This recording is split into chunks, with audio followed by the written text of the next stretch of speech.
I have decided to start with face cam for this video because I want you to see my expressions when I talk about this. This is a mini PC from GMKtec. It is actually fantastic. This one here is a brand new model from them. It's similar to the Evo X1, but rather than being AMD, this is Intel. I prefer this one. Let me tell you why. But this one here has an Intel Arrow Lake 285H, which is a truly fantastic APU. I use the 255H, which is basically just a variant of that, in my daily driver. I love it. It's fantastic, and I think you should love it too. This one here has that in there. Comes with a very, very capable CPU, but also very efficient, meaning it'll run quiet. It also comes with a very good iGPU, as best as AMD has to offer on a true iGPU like the 890M. It's on par with that, so that's obviously very impressive. One of the most important features of this here is the fact that it has some really important ports on it. So we can see right here, we do get a USB 4 port. USB 4 port allows you to run things like NVMe enclosures where they're going to run super quick. You're going to get tons of fast storage. So with a mini PC, I mean, you actually get a lot of NVMe storage inside of this, but you can expand it further. You can run things like docks. This is just a basic one, but you can get other docks with all kinds of ports and stuff on it, run it off that USB 4, and really expand the storage and the capabilities of this like a desktop would be. You can also run eGPUs. Here's an eGPU I'm going to show off in this video. It's from GMKtec. This is my daily driver eGPU. I use it with my handheld. Very cool. You can use USB 4 with that, but you don't need to use USB 4 for the eGPU because this one here also has a freaking Oculink port on it.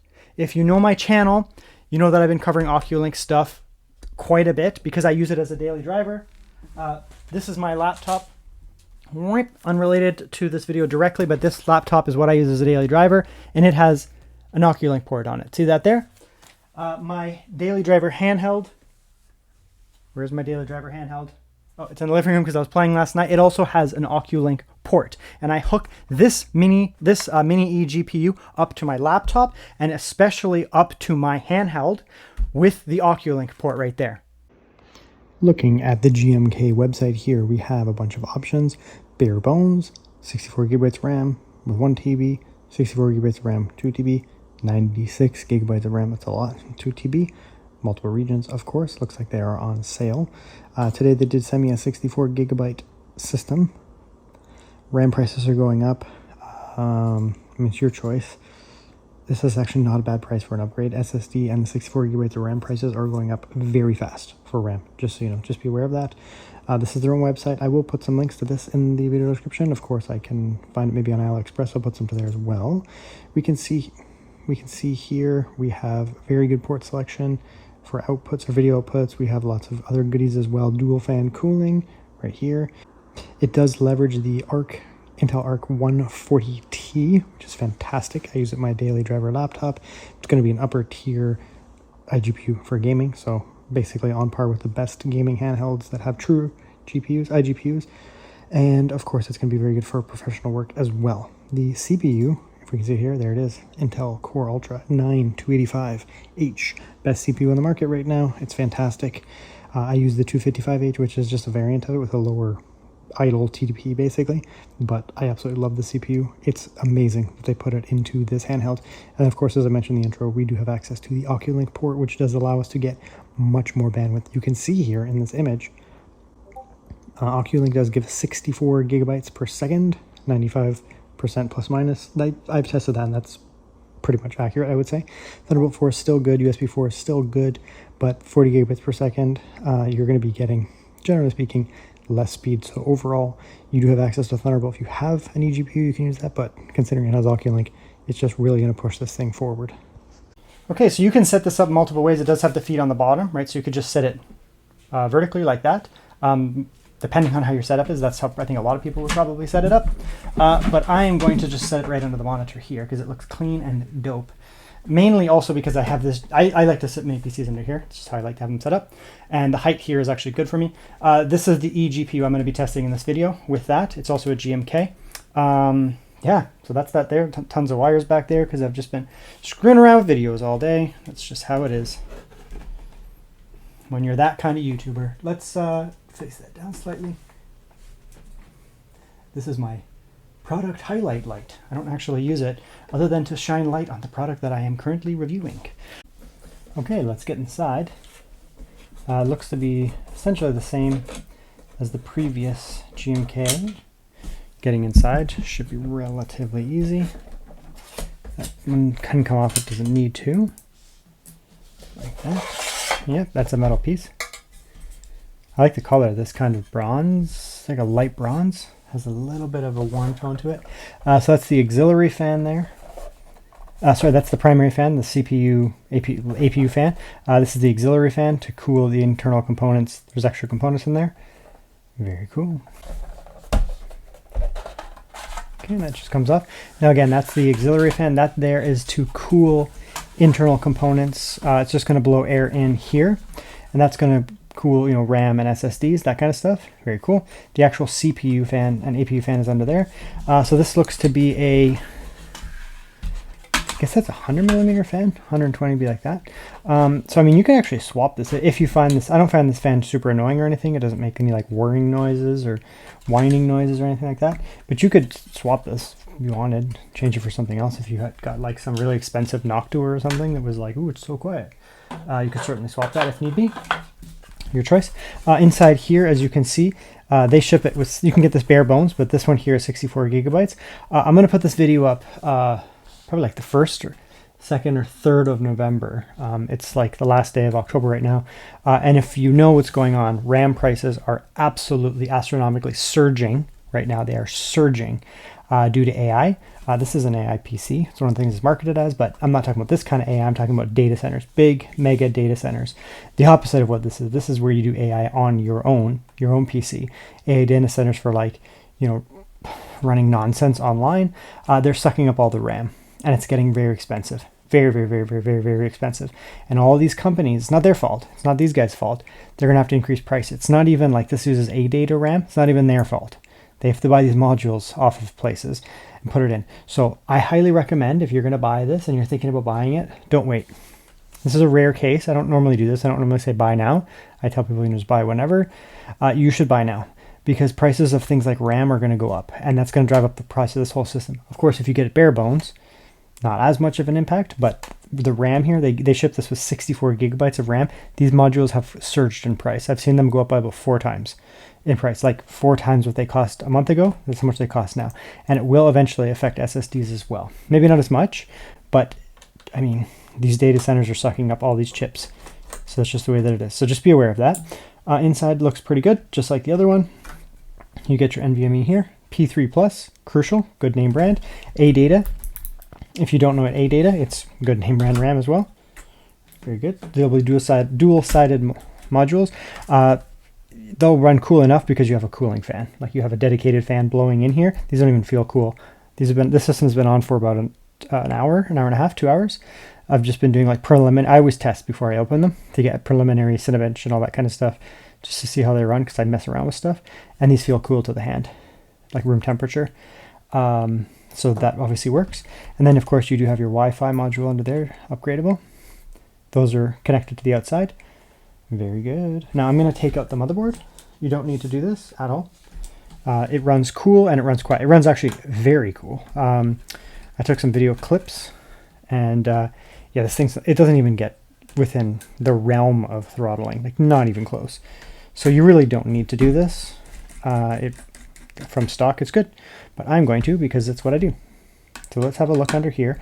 I mean, this looks pretty similar to the other ones. I'm not seeing any problems here, any differences or anything. Upgradability here is fantastic. You get dual RAM. It comes with 64 gigabytes. Of course, you can buy it from them with RAM, or you can get RAM separately. You can get bare bones. As I said about the RAM, make your choice about that. And you can get 3 NVMEs. It's very impressive that you can get 3 NVMEs here for a mini PC. It's a slightly larger mini PC. It's not big by any means, but it's not like a micro mini PC. Some of them can get real small. It's not like that. It's got a little bit more oomph in it, which allows you to get 3 NVMEs, RAM, and like an auxiliary cooling fan. This thing is meant to be more performant. Like, it is compact, and it's meant to be compact enough and replace a desktop. But it's not meant to be a tiny, like something the size of a deck of cards. It's not meant to be like that. GMK, for a lot of their PCs that I've tested, they don't necessarily focus on being the absolute smallest possible thing you can get, but they focus on performance. I have their eGPU, which is actually off camera. 7600 MXT. It's slightly bigger than some of the competitors, but it's way quieter, and that's why I kept it, because it's quiet.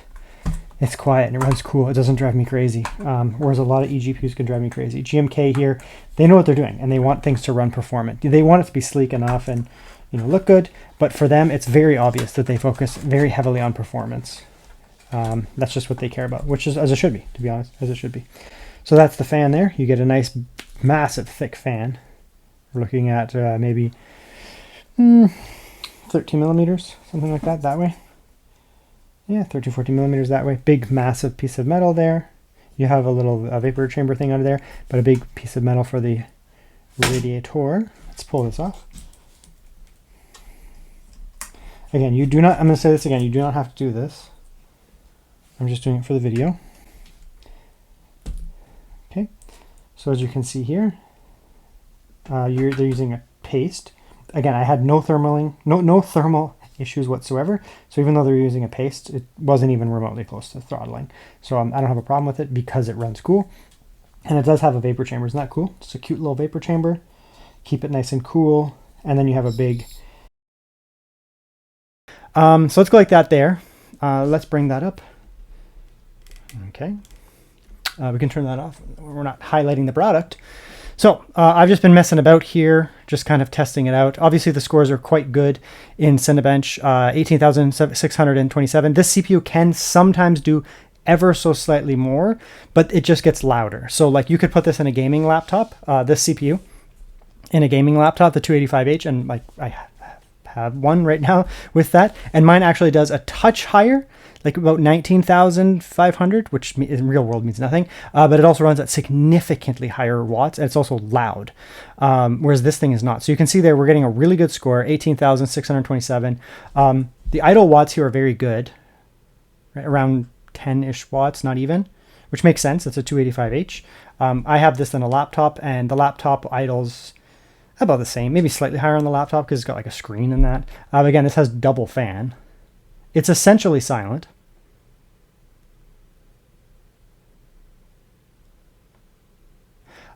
I think I can hear it, but it's no more loud than my house ambient noise, if that makes sense, if you know how dB works and like noise. I can hear that there is something over here producing something that is not dead silence. I can hear much more noise just coming from out in my hallway, because there's like a fan out there. So whatever is out there is actually louder than this. This is incredibly quiet.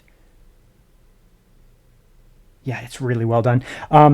I don't like to normally compare brands, but I've been using a different brand of mini PC right now, and honestly, it's much louder than this. It's really starting to bother me, the other one, because you can constantly hear it, and I have to turn it off if I'm recording YouTube videos, because you can pick it up in the YouTube videos. All you hear is like constantly. This one here would be completely inaudible.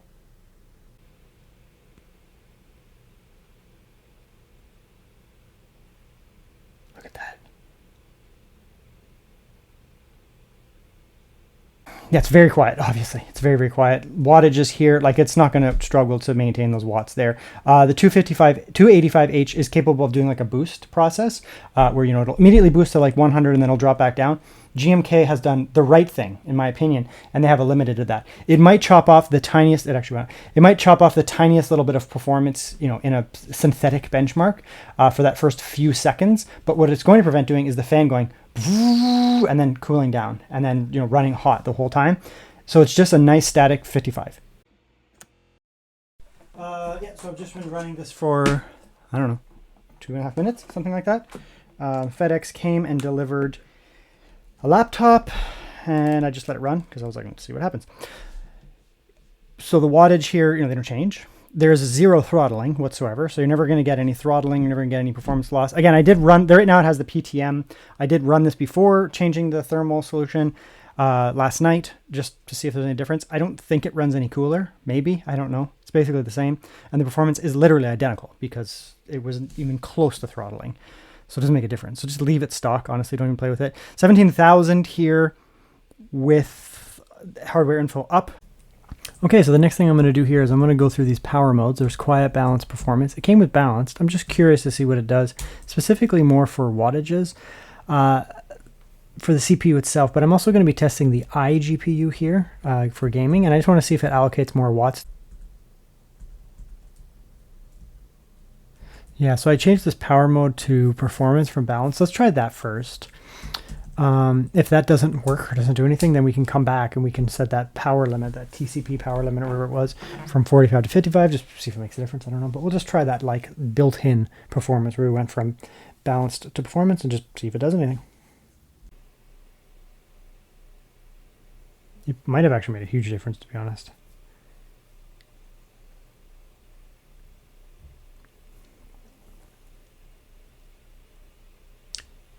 It is actually significantly increasing the wattages here. So that balanced mode was quite a bit lower. Performance mode, it's nice that it has that. I mean, the fact that you can come in here, it would be nice if it had like a little button you could do in the like a toggle. But you know, you can see here, you can just press that button and now we're at 19,000. So it's a definite CPU performance boost, like just straight up. It's not really that much louder though, if at all. I can't really tell. So, I mean, it's your choice. It's definitely going to get some more power out of it though. You know, we're getting an extra 1,000 or so, maybe 1,200 or 1,300 on the CPU here. Okay, we'll just do a couple live benchmarks. Sometimes you can, I do them, if it's like a laptop or something, sometimes I'll do like a nice little benchmark section, but I mean, honestly, with these mini PCs, they're just so easy to just rip them out real quick. So we'll come in here. This is just how fast my Wi-Fi is. It's pretty standard. It's about as fast as my Wi-Fi goes. My uploads suck on this. There's nothing to do with the chip. Just the way that it is. I just don't have good Wi-Fi for uploads in the place that I'm staying right now, but it's quick. Like, right, you're just getting exactly as you expect, you know, 6 gigabit Wi-Fi 6 speeds, no problems there whatsoever. Works just fine. Now I did run a bunch of storage type benchmarks. So the internal is pretty straightforward. I mean, it's a crucial drive. Gen 4 speeds right in the middle. Very good. Exactly as you'd anticipate. They're not putting some like weird off-brand thing. It's just a name brand drive. No problems. I did run the front USB-C. The front USB-C runs at 10 gigabit. So this one here, which I'm going to be showing you the video editing off of this, and it's just fine, nice and quick. 10 gigabit is twice as fast as a SATA SSD, so it's fast. You can run games off of it. You can do video off of it. You have no problems whatsoever. It's quick. Like people may think, oh, it's not running at 8,000 megabytes a second. Well, it doesn't matter. It's still fast. In the back, though, if you really need those fast speeds, use the external in the back here. I ran this with my Thunderbolt 4 USB 4 dock here, and then I'm getting max Gen 3 level speeds on an NVMe. You're going to be able to massively increase the amount of storage you have with that, and it's going to be fast storage, not some cheap, slow, whatever. You're going to get nice fast storage. Of course, you can also do things like you can run, if I get this out here, you can run eGPU docks, you can run actual docks like this here. And this is just your standard like port style dock where you get all these extra ports and displays. That's just one option. Again, you can run NVMe enclosures like that. You can run hard drive docks. You can get much more elaborate docks than the ones that I have here with all kinds of ports and stuff on it. All of that can be facilitated over USB 4 Thunderbolt 4. So it's very good that this has that in the back because the device itself has pretty good storage in it. Like it's a pretty good storage. You get 3 NVMe's inside, and lots of ports on it and everything like that. But maybe you want hard drives, for example. You don't have hard drives, you can plug in a big dock in the back, USB 4, and hook up all kinds of stuff in it. Hard drives, NVMe enclosures, extra ports, whatever it is, peripherals, and you're gonna be able to run all that off the single port in the back. And then of course you do still have lots of ports in the front. Now I've edited the vast majority of my channel on what is essentially the same system on my laptop, the 255H instead of the 285H. It's basically the same. There's not really a big difference. And I don't always use dedicated graphics. Sometimes I do because I have Oculink on my laptop, just like this mini PC does. So sometimes I will hook up my laptop. I'm just like, yeah, let's hook it up to an eGPU and just rip even faster. It's fast, real fast. So we'll come in here. We'll just grab, I don't know, grab this video here. Just grab a big one. Here's a big one. Pop that in here. All right, it's in there. Bring it in here. Watch how fast this scrubs. Done. It took like 1 second for the audio to be finished, right? It's fast. You're scrubbing through. This CPU is very powerful. It's very quick for stuff like doing video editing. The CPU, the actual editing process in the software I use at least, is very CPU heavy, incredibly CPU heavy. Some systems, like, you know, editing software is going to be more GPU heavy or 50-50 or whatever. This is a very CPU heavy editor. It's just the way that I like it. So all this scrubbing, all this kind of work, all the video file processing, all the shadow files, it's all done by the CPU. And so you need to have a fast CPU, very, very fast CPU. The iGPU, eGPU, DGPU, whatever, it does matter, but only for the export. When you're actually doing the editing part, you need a good CPU. And I mean, the laptop that I use has the Intel Arrow Lake in it, and I've been using it for like 8 months. And you guys know, if you watch my channel, I have access to like any laptop that I want, really. And I just use that because it works so well. You do get access to these very good Intel QuickSync encoders. So it is just a iGPU, integrated graphics, but it's very fast. These iGPUs have come a long way, and Intel, generally speaking, has very fast iGPU encoders. It's hard to explain. They've just come a long way. Like, you know, a lot of the time, this is what I do, right? Like, I just use my iGPU and I just rip it. If I'm doing like a 1.5 hour video, which isn't common for me, but sometimes I do them, then I will take my system, which in that case is a laptop. I use an Oculink just like this. Then I'll hook it up to an external GPU because I want that extra processing for the export. Again, the vast majority of my videos, I don't do that. I just export it directly off the iGPU, same iGPU as this, and it's fast enough for me. I have no problems with it whatsoever. And I mean, I upload, not right now because I'm busy, but generally speaking, I upload 3 videos a week, sometimes even every day. It just depends on what's going on. So I do a lot of it.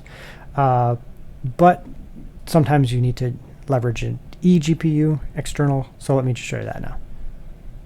So the nice thing about these here is that you're not limited. You don't have to get completely stuck with what it has. You can. I mean, the iGPU here is very good. The system is very good just at stock. But if you need more performance for gaming, for example, you can get yourself something like this, the GMK 7600 MXT. It is also good for things like video editing, professional tasks, obviously. It's an 8 GB dedicated graphics GPU.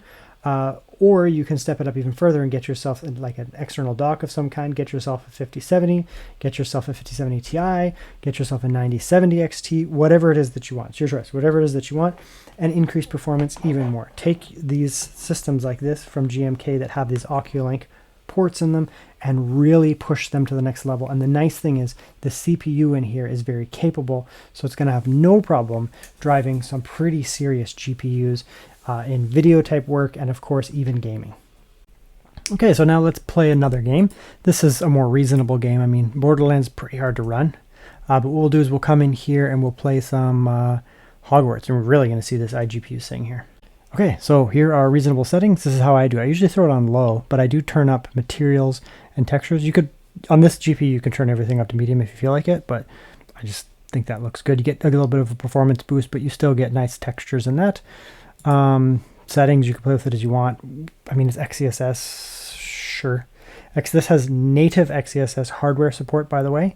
This is not, XeSS will work on like pretty much most GPUs, but it's kind of like FSR. It's an upscaler and it just works.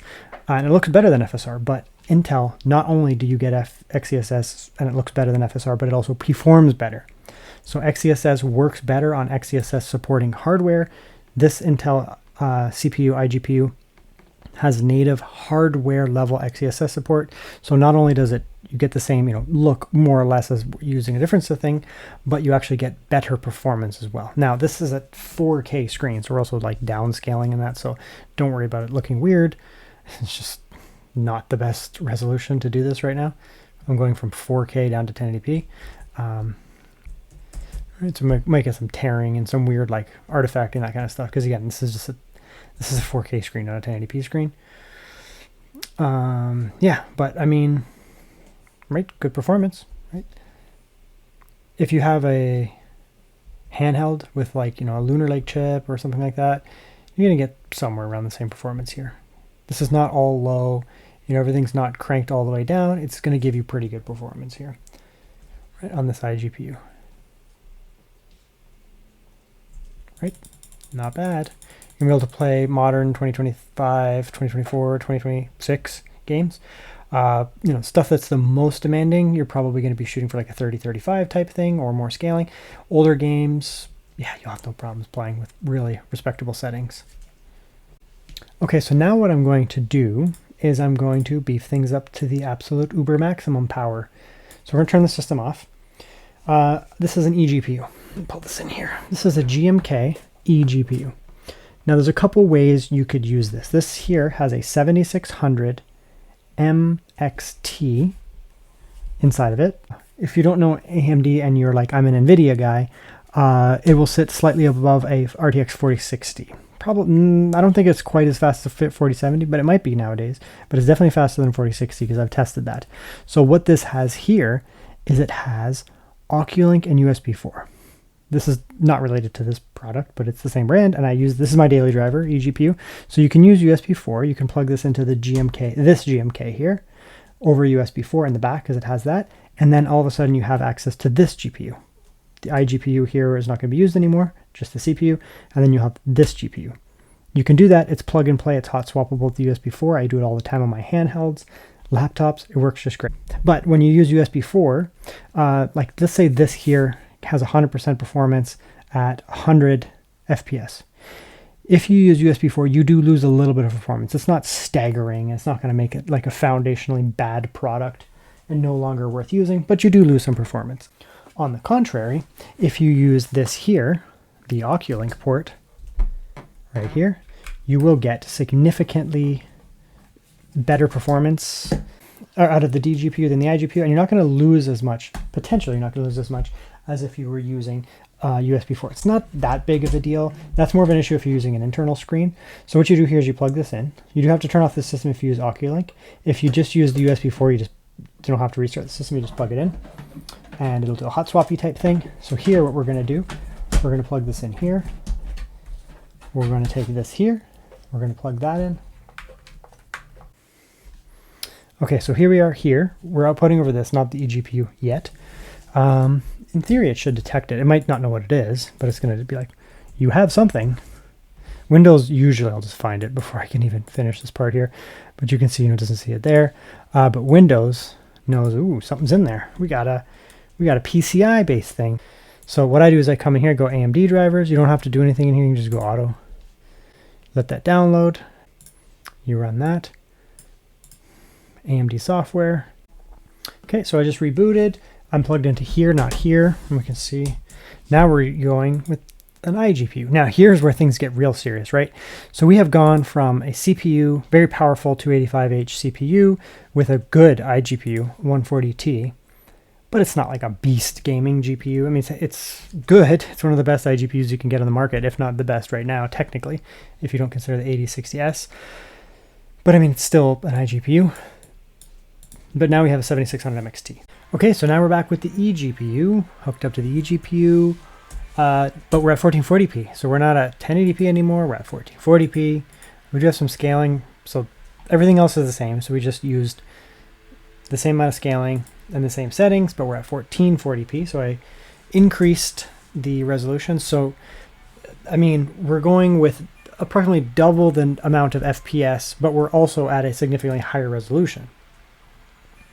Right, so we went from around 35-ish FPS there, and we're doubling it, and then we're also getting a higher resolution. So this is a massive increase in performance, obviously.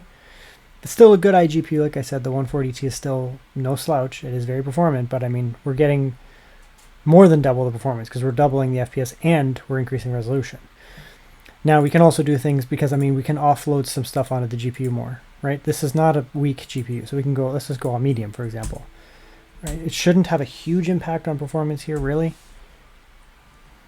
See, it's down a little bit, but I mean, you're getting 60 now. We're on medium instead, 1440p. Right. It's very respectable. You can increase more scaling, that kind of stuff, but right. So we're still getting a big performance.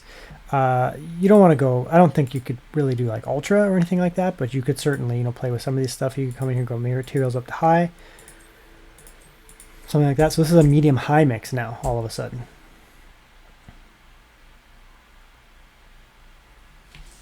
And 60. Right? This game, this is like it's a first single player story-based action-y type game, so you're going to be playing, generally speaking, at 60. Like, yeah, you could play higher if you wanted, but you're going to be happy with this, honestly. And I mean, the performance is massively higher. We've increased the resolution, we've increased the settings, and on top of that, despite all that, we've doubled the FPS here. Right? You could also set it to 4K. You just need more scaling, play with the settings and that. But I mean, yeah, this is an iGPU type base system that runs okay, pretty good, decent overall, good iGPU. But then you can hook up an Oculink based eGPU and really increase the performance. So I mean, that's where things become super compelling here.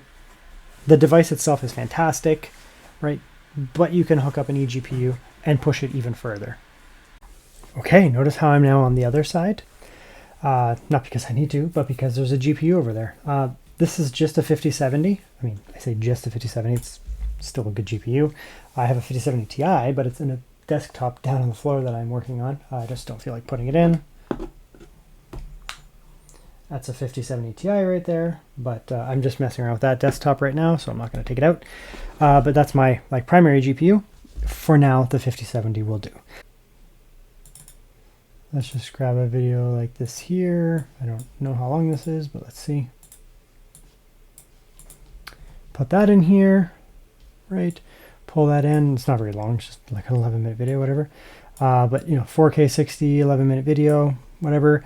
Of course, you can do this with the iGPU. The iGPU is quite good, as shown. But right, you can come in here and you can do this with the eGPU, right?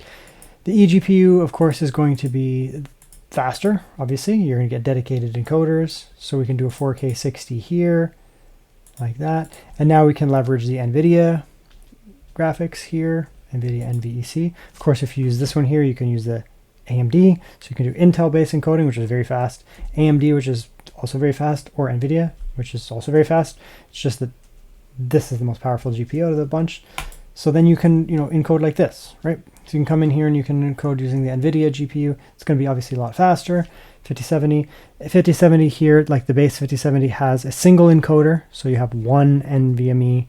So you have one NVEC NVIDIA encoder. It's still going to be very fast. Like you can see, it's just ripping through here. There's going to be no problems whatsoever. My 5070 Ti down there, another option if you really want to make this thing super quick. The 5070 Ti has two encoders. So the 5070 has one encoder, still really fast.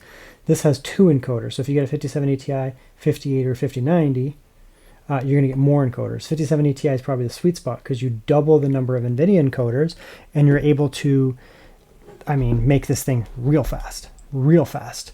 My primary editing station is actually that laptop that I've shown you with Oculink, and I edit with the 5070 Ti, and the 5070 Ti is super fast, like really quite fast. Here, this is obviously very fast. It's an 11-minute video, 12-minute video, and based on this, it'll be about 2 minutes. Okay, so now what else can we do here? So now we're on the 5070. And we're just stepping up resolution one more time. Now we're at 4K. Again, same scaling. We can use DLSS now, though. So we can go DLSS. Give it a second to kick in.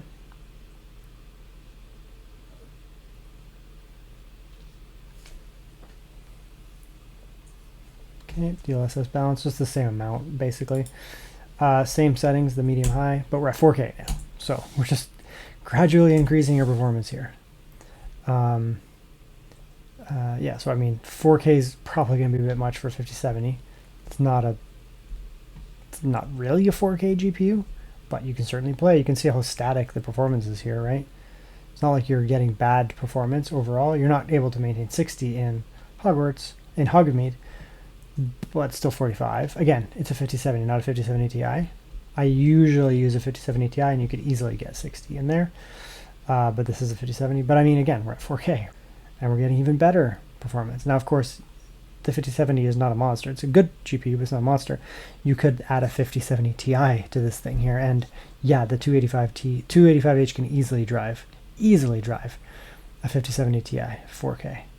And then you'd be at 80 FPS or something like that here, because it's a pretty big jump up to a 5070 Ti. So you choose what you want, right? That's the thing here. You get this mini PC here. It's very capable. It is right now. The iGPU is good. The CPU is incredible. It's going to be amazing right now.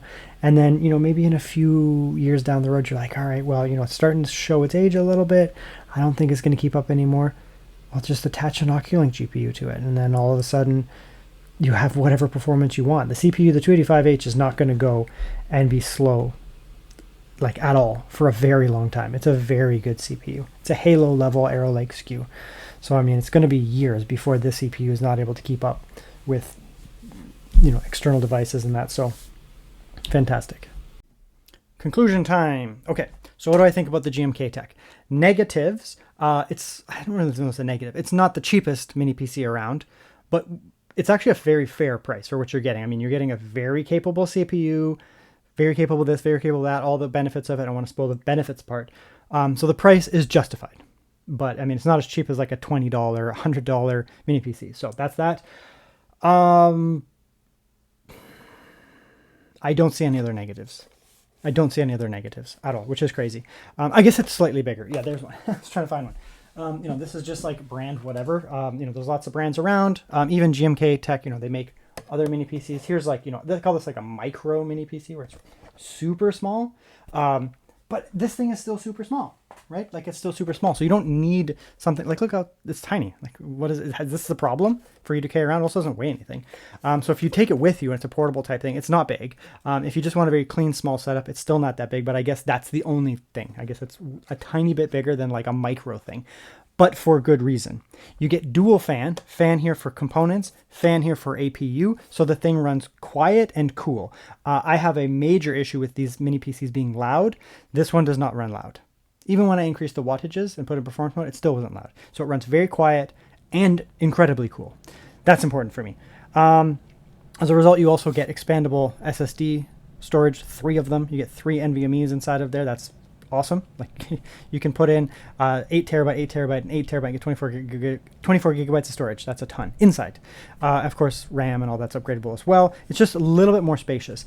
It looks nice, despite that. Like they actually go with kind of a little bit of a design thing. This metal kind of shell on it. It just looks nice. Evo X1, Evo X2 have it, and now the Evo T1 has it as well. You can set it down, stand it up, all that kind of stuff, whatever. It just performs great. The 285H is the best mobile chip on the market right now, or the 255H, whichever one you go with. Doesn't matter. It's the same chip, basically. Lunar Lake is great for, max efficiency and that. Good for, like, laptops and mobile platforms where you don't have necessarily wall power. You can get the 275, 255HX. They're more powerful than this, but they're also going to use a lot more watts, more hots, probably cost more as well. So, they have benefits too, but for me, right now, the sweet spot is the Intel, not AMD, the Intel 255H or 285H. It's why my daily driver laptop uses it. And I have access to anything I want. I can buy any laptop I want, use it as my daily driver. I can justify it for my channel, and I use a 255H because I love that chip. It's fantastic. The iGPU is amazing. The CPU is amazing. It's such a well-balanced chip. And my laptop also has an Oculink port. And I want a mini PC that also has an Oculink port. It's massive and super important. Mini PCs are great. You don't have to have it on every single mini PC, depending on the product segment that it's in. If it's just a super cheap, N150 type thing, it's fine. Like, what are you going to do with an Oculink? It's not a big deal. It's not what the low mini PC is for. This one here is a high performance product. It's going to be used for professional type, like gaming, of course. You can use it for gaming. Obviously, very, very good for gaming. But you can also leverage it for professional work. These guys are pushing, the AI kind of stuff in some of this. You can do that on an iGPU, but being able to then hook this up to an eGPU and over Oculink, mind you, so you don't have that massive bandwidth loss, means that you can hook up things like RTX 5070 Ti's, RTX 5080, RTX 5090, or 4090, right? Get that extremely high VRAM amount and actually use this for stuff like LLM, AI, that type of professional stuff. I don't need a 5090 for what I do. I do video editing. So I can actually benefit a lot from those NVIDIA or AMD accelerated graphics. But if you get into something like a 5070 Ti, then you get dual NVIDIA encoders, and it's pretty fast. You could get yourself a 9060 XT, 9070 XT from AMD in Canada, cheaper than Intel, than AMD, than NVIDIA, and get that amazing performance as well. So it's very easy to take a product like this because it has Oculink on that side there and improve your performance right now massively to match high-level desktop type stuff. The other thing to consider here is this is a lifelong product. This thing's going to last for a long time because not only do you get a lot of storage in there, you can expand its capabilities with the USB 4, hook it up, get all kinds of docks and that kind of stuff if needed in the future. And the Oculink means that, you know, this product here is not going to have a DOA iGPU, right? So the iGPU, the 140T, can play any game on the market right now with reasonable settings, no problems. But in 3 years, it won't be able to do that anymore. It's just not going to happen, right? 2029, the 140T is not going to be ripping, you know, whatever the heck comes out. I don't even know, Cyberpunk 2. Like, it's just not going to be doing that. It's not going to be capable of doing that without like really compromising your settings. But it doesn't matter because you can hook this up to Oculink. So you can get yourself something like this. I'm sure there'll be a refresh of this in, you know, a year or two to be more powerful, get your desktop GPU and enhance it even further. And the CPU here, the 285H, is not going to have problems driving these GPUs in 3 years. CPUs are actually very powerful these days, right? So like when you're using an APU to do the graphics and the videos, yeah, there's some limitations. But when this thing is tied into a desktop level process, to a desktop level graphics card, there's no problems. This thing is going to have zero issue driving these high-level graphics, especially at stuff like 1440p and 4K. Zero issue. So you're going to be able to use this now. It's going to be fast. It's going to be capable. It's going to be amazing. But then as time goes on and things become more demanding, like you would do with a desktop, you can upgrade the desktop. That's one of the benefits of a desktop versus a laptop. Laptop is laptop. It is what it is. And when it's done, it's finished. Like you can't run games anymore. It's like, all right, I got to get a new one. It's not fast enough anymore. Or you got to compromise. Whereas desktop, you can upgrade as you go. Mini PCs that have Oculink like this, you can do the same. Yes, you can't upgrade the CPU, but the CPU is overkill for many years anyways. Then when it comes to the GPU, you can periodically upgrade the GPU as needed, or, you know, 4 years down the road, be like, screw it, I'm just going to buy myself an RTX 6090 or something crazy like that, right? And just slap it on the dock and boom, all of a sudden the thing will have no problems driving it. So that's the GMKtec Evo T1. It's a very good product. This is probably my favorite mini PC right now. Let me think on that. Yes, this is my favorite mini PC right now on the market. It's the most balanced. It has the best CPU you can get, in my opinion. Also probably objectively as well. If you're looking at like balanced, it's probably the best CPU. And then you also get, it runs cool, it runs quiet. Those are very important for me. And you get an Oculink port. I mean, what else do you want from me? It's the best you can buy right now.